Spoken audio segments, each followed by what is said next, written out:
Things happen from time to time, of course, in the job. Sometimes women might see you and find you attractive.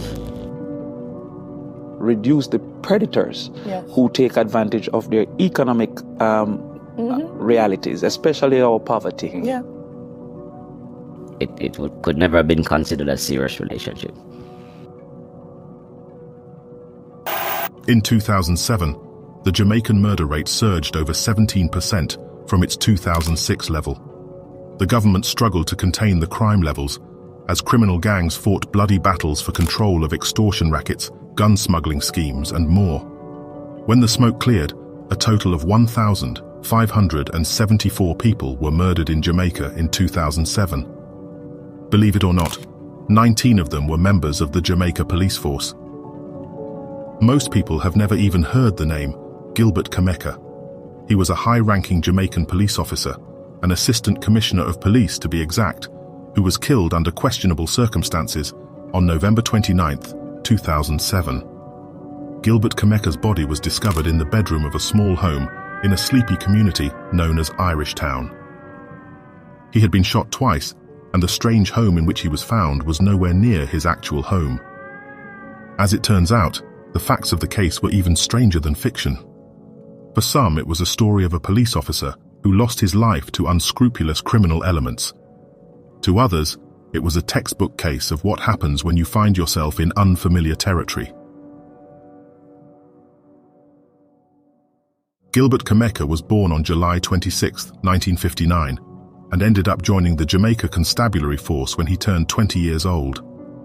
After leaving police training school, he was posted in the parish of St. Elizabeth in southern Jamaica. It took him 12 years to move from constable to inspector, which was remarkably quick. At the height of his career, he was the person responsible for all police in the parishes of St. Mary, St. Anne and Portland, almost a quarter of the island of Jamaica. That's a huge responsibility, and should give you an idea of the kind of officer he was. He was in charge of making decisions, and not necessarily out on the street doing enforcement. Here is a former Jamaican police officer talking about his experiences and his memory of Gilbert Kameka. Well, as everybody knows that Kameka was a red-skinned man, as we say, acting white man in the organization. The man was quite famous for riding him bike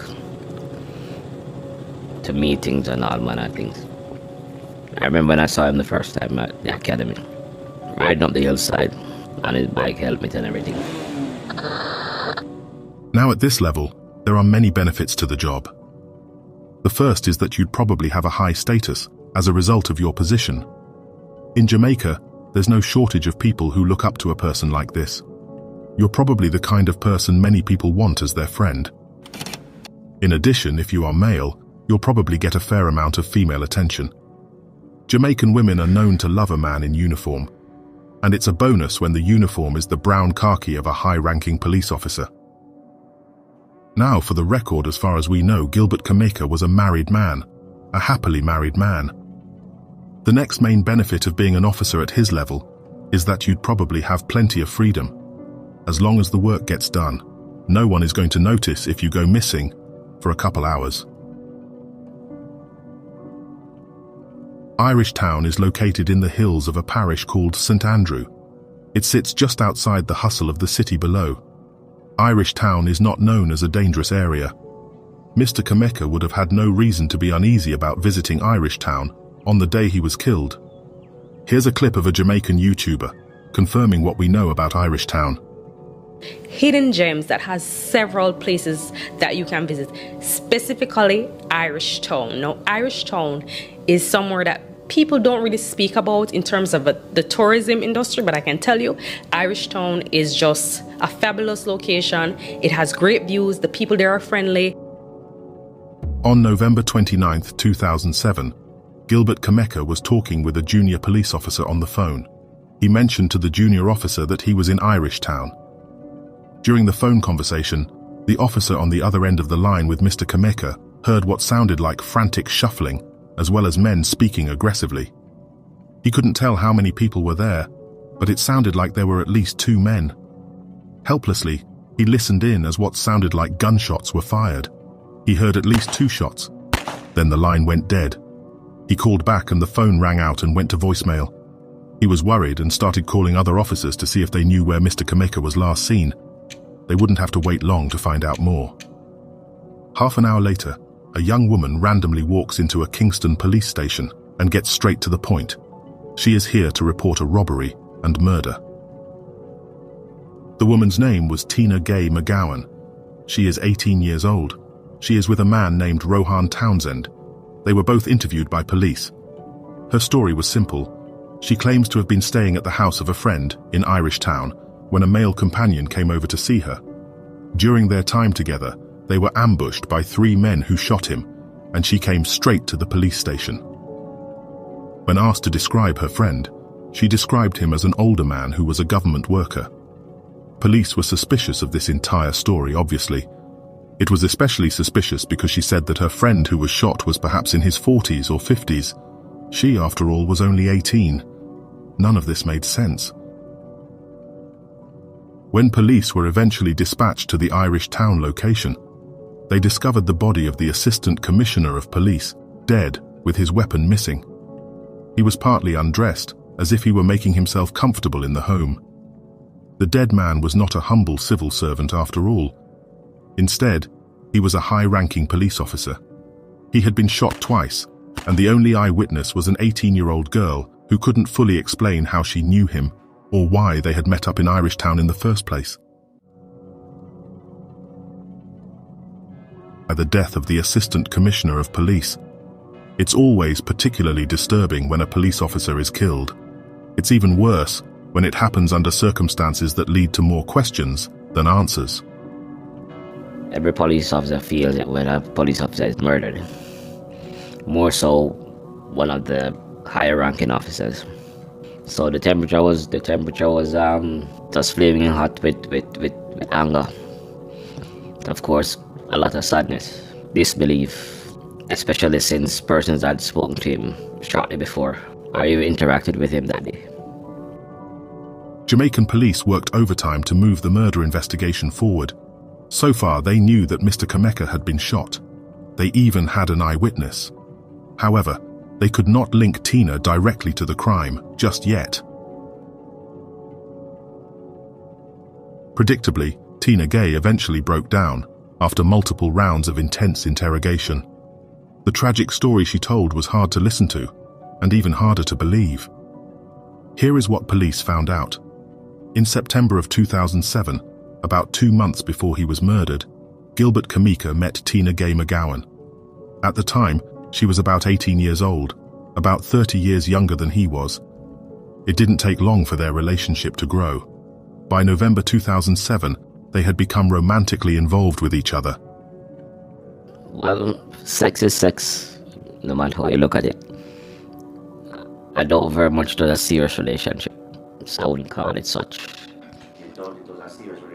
I don't think it was a serious relationship as an established family man. Things happen from time to time, of course, in the job. Sometimes women might see you and find you attractive. Maybe skin color, who knows? But all these factors in play, it's hard to say what the attraction was. But most men yearn for a younger woman sometime later on in life. Not all men, but I'm just saying that could never have been considered a serious relationship. Not with the man's familial background as well as his position in the JCF. 2 days before Gilbert Kameka was murdered, Tina visited an area of Kingston popularly known as Ravinia. She confessed that she was there to comb and groom the hair of her ex-boyfriend. His name was Masinisa Adams. They used to be romantically involved, but now maintained just a platonic, casual friendship. She confessed that they communicated regularly. That day, while she was grooming his hair, the conversation drifted to the topic of love and relationships. Mr. Adams asked her if she was still seeing the same man who she had met in September, Mr. Kameka. She confirmed that they were still together. You see, about a month before, she had told her ex-boyfriend that her new love interest was a sharp businessman who always carried a gun. While she was doing his hair, she also mentioned that her new lover would be visiting her soon so they could spend some quality time together. It's not clear if she realized it, but he was latching on to these details of the conversation, making connections between all the information she shared with him. Investigators still aren't sure if she realized it, but Tina's ex-boyfriend had already started to form a deathly plan in his mind. Specifically, he had decided he would somehow find a way to disarm Tina's new boyfriend and take his gun for himself. A firearm of one's own is greatly prized in the Jamaican criminal underworld. Interestingly, while she was in Ravinia, she also met another man who hung around. She did not know him, but she would see him again sooner than she realized. The next day, over the phone, her ex-boyfriend told her his plan, plain and straight. He wanted her new boyfriend's gun for himself. He planned to come take it by force the next time they met up. Tina did not object to this. In fact, she agreed, and immediately became an accomplice. On the day he was murdered, just before 11 a.m., Gilbert Kameka drove to Irishtown to meet Tina. It was supposed to be a routine visit. He parked his vehicle near a wholesale shop in the community and met up with Tina. Once they got to the house, Tina's ex-boyfriend called her cell phone. She took the call discreetly to hide it from Mr. Kameka. On the phone, he asked simple, cold questions. Is your new boyfriend at the house yet? Does he have the gun there with him? Tina quietly confirmed that Gilbert was present, and he had his gun with him. From here, things moved very fast. Tina had to come up with a plan to leave the house so that Mr. Kameka would not suspect he was about to be robbed. She told him that she had to walk a female friend to a nearby bus stop and would return to him after. The evidence suggests that she did go to the bus stop. However, on the way back to the house, Tina met up with her ex-boyfriend Masinissa, along with the man she had seen him with, the day she did his hair in Ravinia. They were both armed with guns and seemed to be full of a nervous, uncomfortable energy.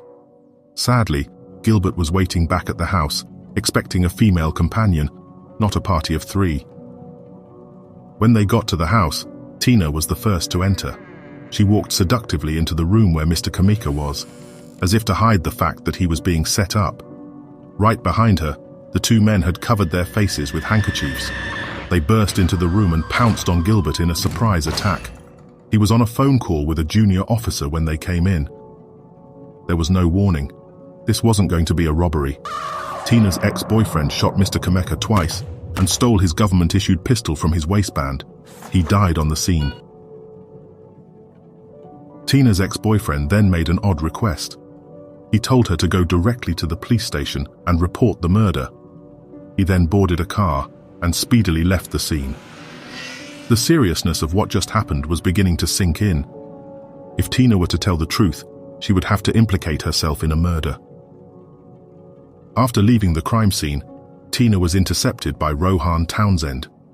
He was standing in the wide doorway of a local wholesale shop, silently watching her as she walked to the police station to lie about the incident. Somehow, he convinced her that he should join her at the police station, offering to help her create a realistic cover-up story for the police. Police later determined that he was a part of the crime from the very beginning. His true goal at the police station was to misdirect investigators with false information, and also to make sure she followed through with making the false report. The Jamaican police promptly arrested and charged 3 men: Tina's ex-boyfriend Masinissa Adams, Rohan Townsend, and Kamar Dawkins. The first 2 men were charged with being the actual shooters. Rohan Townsend, however, was charged because of his attempts to confuse and obstruct investigators with false information. The Gilbert Kameka murder trial triggered a firestorm of debates around the state of the country with regards to the rising murder rate. It also led to forceful debates around the age of consent in Jamaica, as well as the increasing frequency of transactional relationships, particularly between older men and younger women. Late secondary school had high non-attendance rates. While 41% of the boys said they were simply not interested, 49% of the girls were due to pregnancy. There is no risk deterrence to a child because a child has never been charged for having sex under the age. It is the adult that the age of consent is directed towards. But the age of consent seeks to reduce the predators who take advantage of their economic realities, especially our poverty, and seek to use food and access and gifts as a method of playing on their vulnerability. Thank you. After a short trial, Tina's ex-boyfriend, Masinisa, was found guilty by a Jamaican jury and sentenced to death. Dawkins and Townsend were also found guilty, receiving life sentences, with no possibility of parole before periods of 30 and 20 years, respectively. The young girl at the center of the incident, Tina Gay McGowan, became a cooperating witness.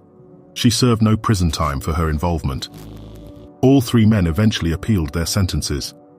After a successful appeal, Masinisa Adams had his death sentence set aside.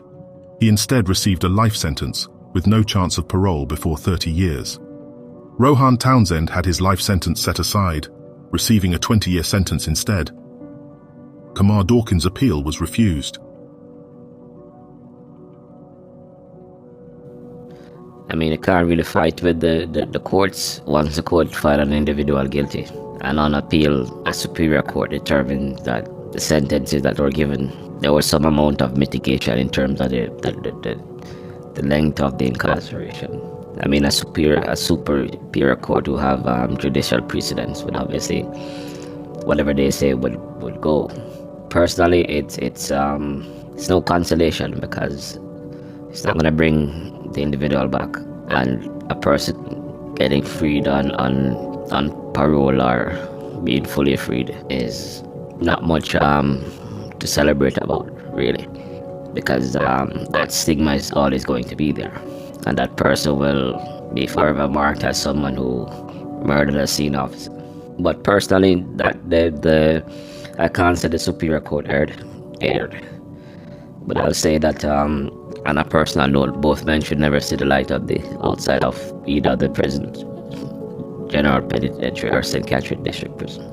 But such is the nature of human rights, the push for human rights, considering that people have been less mourning and continue to mourn because of the absence of one man.